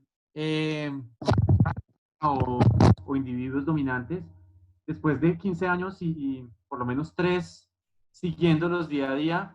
Yo digo que es prácticamente imposible, mejor dicho, incluso con los datos que nosotros analizamos en términos de comportamientos antagónicos y todo, ni siquiera con datos de 15 años podemos generar unas relaciones jerárquicas. Ni siquiera, es que no hay datos, no hay agresiones entre los machos o son muy esporádicas en contextos muy particulares. Yo creo que para nosotros en lo que hemos aprendido es que estos machos, por lo menos llamémoslo en Tiputini, donde creemos que están en condiciones sin intervención, tienen una estrategia diferente. Los machos, de hecho, cuando van a copular con las hembras, copula un solo macho que se separa de todos con la hembra. Si llega algún otro macho, digamos que el comportamiento reproductivo para, pero no hay agresiones ni nada. Parece que hay algo más sutil. Sí debe haber mecanismos por los cuales las hembras escogen o los machos logran ser los escogidos pero una hembra puede copular con varios machos en una temporada y si bien sí hay como cierto sesgo que en ciertos momentos hay unos machos que se reproducen más que otros, a lo largo de su vida parece que todos se reprodujeran en el grupo. Entonces, y además sus crías son hijos de sus hermanos, de sus papás, de sus primos, llevan parte de su ADN. De pronto por eso hay un escenario donde se puede dar esa reducción de la competencia y por lo menos en nuestros grupos para nosotros ha sido imposible detectar relaciones de jerarquía entre los machos, que no quiere decir que no haya algo más sutil, pero por el momento para nosotros es imposible de detectar o no existe. Okay. Y también hay una pregunta de por qué el rango de hogar de las hembras es tan reducido. Sí, esta es una pregunta larga. Nosotros creemos que tiene que ver con muchas cosas. Primero, las hembras, estas son unas hembras grandes, un mico de 10, 12 kilos, que depende de un montón de alimentos, sobre todo porque comen principalmente frutas. Entonces, estas hembras, por eso es que creemos que no arman grupos muy grandes, no sirve llegar 12 hembras a cada árbol porque nadie come nada. Entonces, por eso tienen este sistema de fisión-fusión. Y las hembras tienden a tener como unos territorios que usan más. Puede ser porque son más familiares con ellos, o sea, nunca hemos visto que los defiendan activamente, pero las hembras tienden a tener unos territorios que son más pequeños, en donde se mueven. De hecho, cuando no están con los machos, se quedan en sus territorios, andan solas con sus crías, se alimentan, duermen, son como una agenda más tranquila. Ellas dependen de los recursos para poder tener la energía de criar unas crías que duran 3 años con ellas, año y medio cargadas además, más lactancia, más gestación, etc. Los machos no invierten nada o casi nada en las crías. De hecho, en esta sociedad en donde las hembras están dispersas, les conviene tener estos rangos más grandes donde van visitando las diferentes hembras y van como reafirmando sus relaciones con ellas. Entonces, para poder monopolizar a todas las hembras o poder tener un control, digamos, de qué están haciendo, tienen que tener unos rangos más grandes que incluyan los rangos de hogar de las hembras del territorio que defienden. Y esto lo hacen los machos muchas veces independientemente, no andan juntos. Pero en parte yo creo que les ayuda a conocer mejor todo su territorio, todo el grupo de hembras que defienden y por eso se asocian para competir con otros grupos y defender los bordes de sus territorios. Gracias, Andrés. Y en cuanto a los monos, los albinos, pues esto siempre genera mucho interés. ¿Han notado diferencias en el comportamiento de los demás monos frente a los monos albinos, como rechazos o algún trato diferente? No, no, de hecho esa es una pregunta bien interesante y siempre se cree, no, estos albinos en términos generales o comportamentales les va tan bien como a cualquier otro miembro del grupo. De hecho, el hermano grande albino ya es un macho adulto y se reproduce o sea, copula con las hembras. Y desde que este era chiquito y después su hermano, ellos juegan de la misma manera con todos. Mejor dicho, nunca hemos visto un comportamiento diferencial ni en su dieta, ni en nada. Entonces, pues no sabemos si de pronto por estar en el dosel y no estar tan expuestos al sol, pues no tengan tantas diferencias, digamos, en el impacto de las condiciones, pero en términos sociales, eh, son uno más del grupo, que es algo bien interesante y hasta en cierta manera medio no esperado. Ya. Y pues al haber tenido la oportunidad de hacer estas investigaciones en un paisaje tan, digamos, continuo, conservado como Tiputini, versus ahora un paisaje tan fragmentado, ¿has visto que hayan cambios en los patrones de comportamiento? Sí, sí, o sea, hay muchas cosas que cambian y yo les contaba como lo de dieta, pero hay algo que para mí es fascinante y es que si bien les conté que los machos no tienen jerarquía en ninguno de los sitios, lo que hemos analizado con las hembras es diferente. En Tiputini, en la zona conservada, las hembras no tienen jerarquía, o sea, sí hay unas agresiones de vez en cuando, pero son muy escasas, en parte porque su sistema de fisión-fusión les funciona. Ella si yo estoy con una hembra que es como muy dominante y esto, pues mejor no ando con ella y me voy a comer por otro lado. Entonces no necesitan pelear. En los pequeños bosques de San Juan, lo que sí hemos encontrado es una dominancia y una dominancia lineal. Es decir, la hembra dominante le gana a las otras, la segunda le gana a las otras, es decir, una escalera, digamos, de jerarquía en los estudios que hemos hecho. Y puede ser que la fragmentación que no les permite separarse tanto en esos recursos y las hace andar juntas más tiempo, lleva al surgimiento de esos comportamientos antagónicos que para nosotros nos permite hacer estudios de jerarquía y de hecho encontramos ese tipo de cosas que son bien interesantes.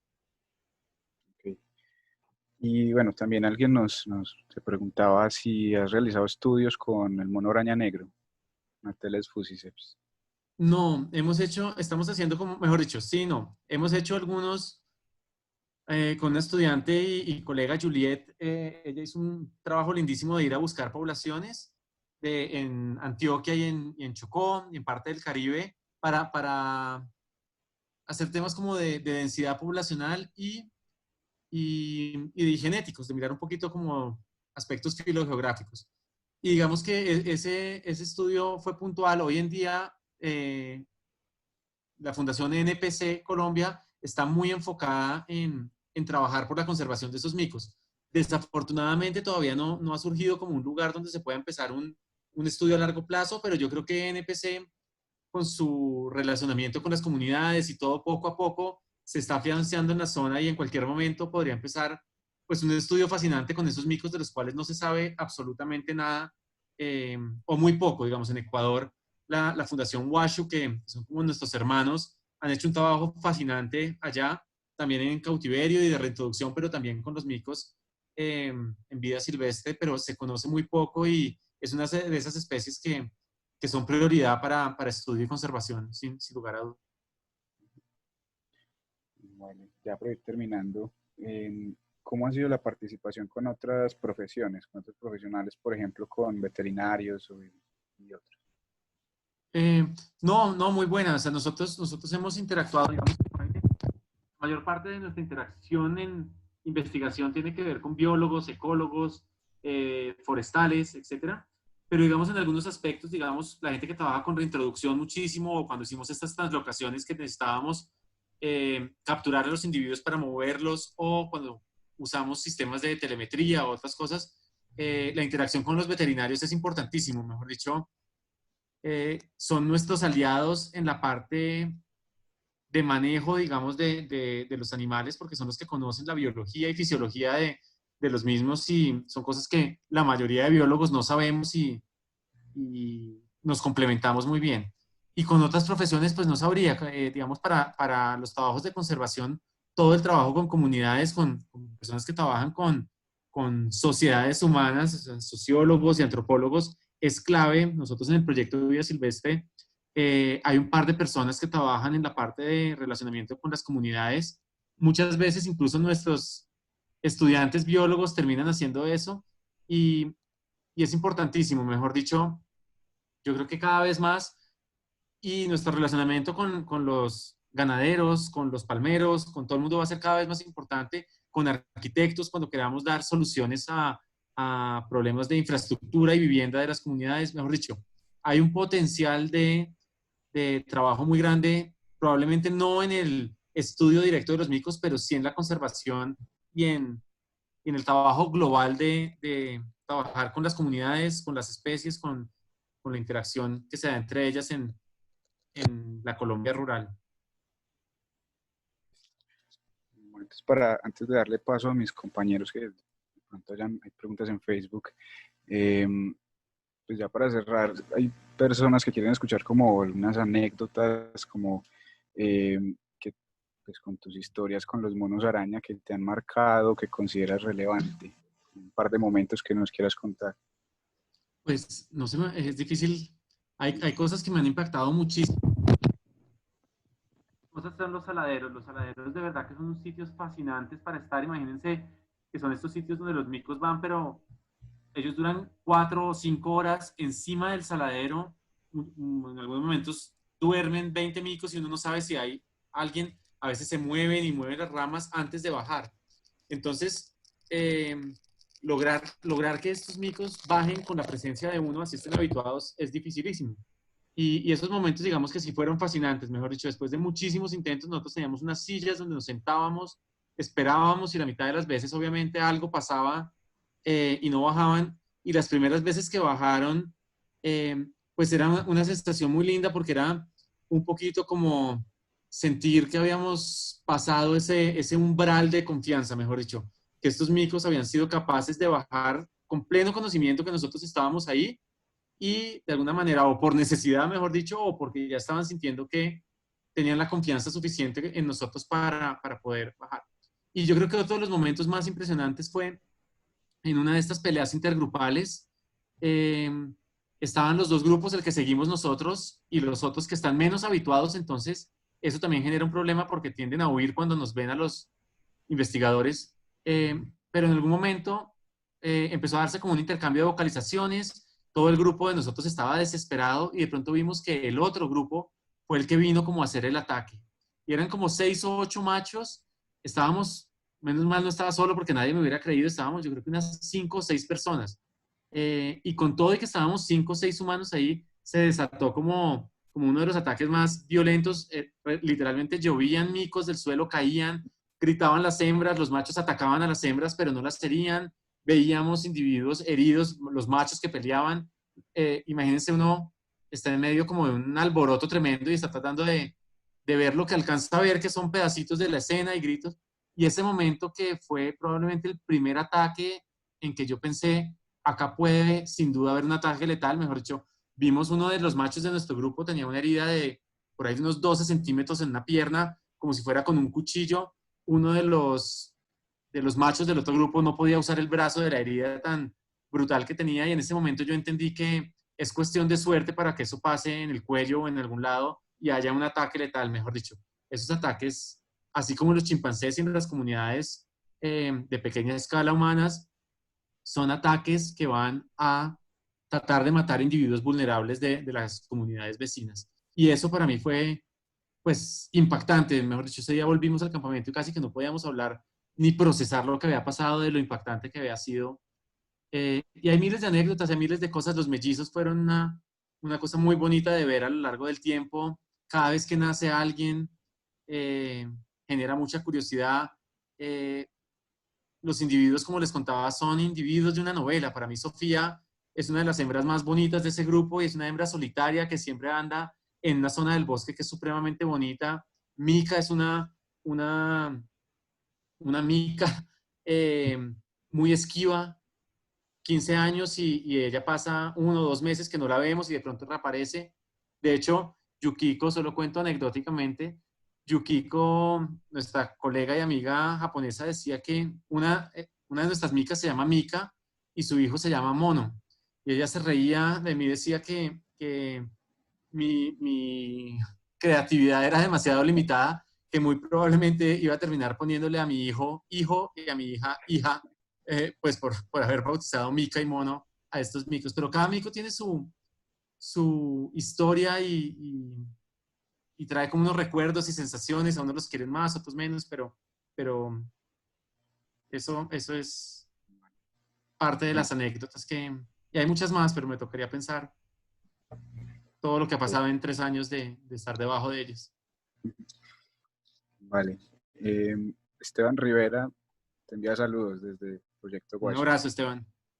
Y te pregunta, bueno, entonces, ¿qué viene después de 20 años siguiendo monos? ¿Y qué piensas que debes hacer en las próximas décadas? Sí, pues no sé.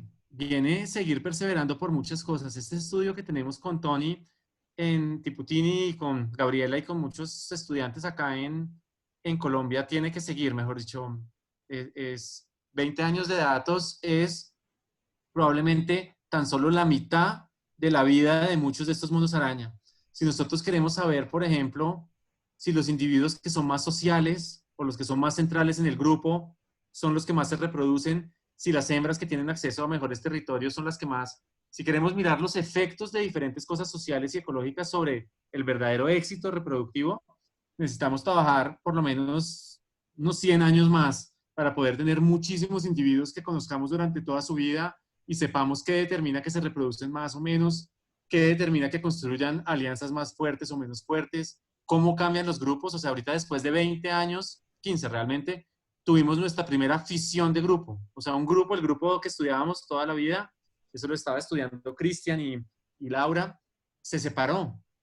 Y de manera interesante pensamos que, bueno, los machos más emparentados quedan en cada uno de los grupos, no. Quedaron hermanos en grupos antagónicos y todavía no entendemos un montón de cosas. Toda la parte hormonal es un reto tremendo. Ahorita tenemos un proyecto en curso para mirar cómo funcionan las hormonas en este comportamiento de los machos, tanto en churucos como en monos araña. ¿Será que cuando van a patrullar antes, como en los chimpancés, se genera, digamos, un pico de oxitocina que genera más hermandad y más afiliación para pelear juntos?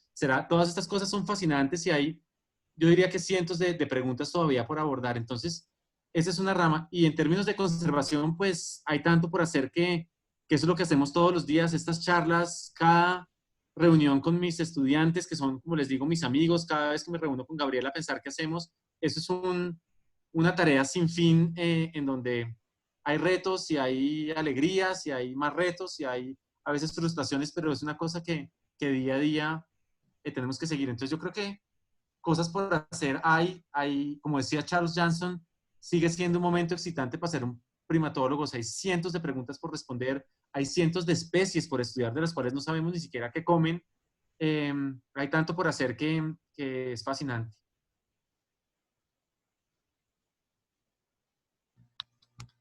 Listo, Andrés, muchas gracias. Le voy a dar paso a Vane. Dale. Hola, Andrés. Hola, Vane. Bueno, hay una preguntita de Facebook y mientras tanto te voy a pedir que me dejes compartir mi pantalla, dejes de compartir la tuya y me dejes compartir mi pantalla, por favor. Bueno, la pregunta es como muy general. Pregunta Alex Mauricio, ¿en qué estudio deberíamos enfatizar para contribuir a la conservación de los primates? ¿En qué estudio? Pues es que hay muchos frentes.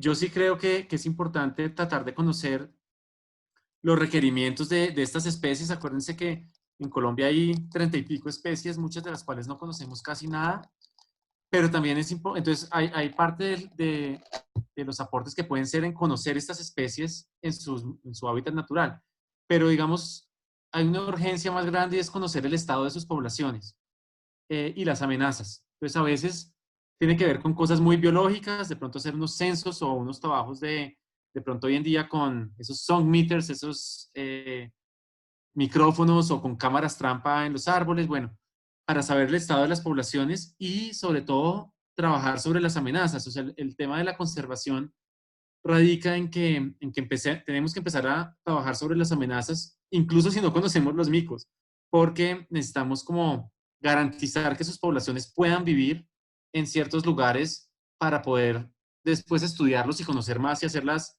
tomar mejores decisiones. Pero yo creo que podemos trabajar en eso, en el tema. Hay cosas que a veces se nos salen de las manos, pero yo tengo colegas que admiro mucho como Luz Daria Acevedo, que trabaja hoy en día en temas de tráfico, pues ahí hay un aporte gigante. Entonces, a veces son cosas burocráticas, a veces son cosas de otros ámbitos, pero hay muchas líneas por donde podemos trabajar. Los que queremos irnos al campo, ahí tenemos algo para aportar. Los que queremos hacer algo más desde la toma de decisiones, podemos aportar también. Entonces, hay mucho por hacer en ese campo.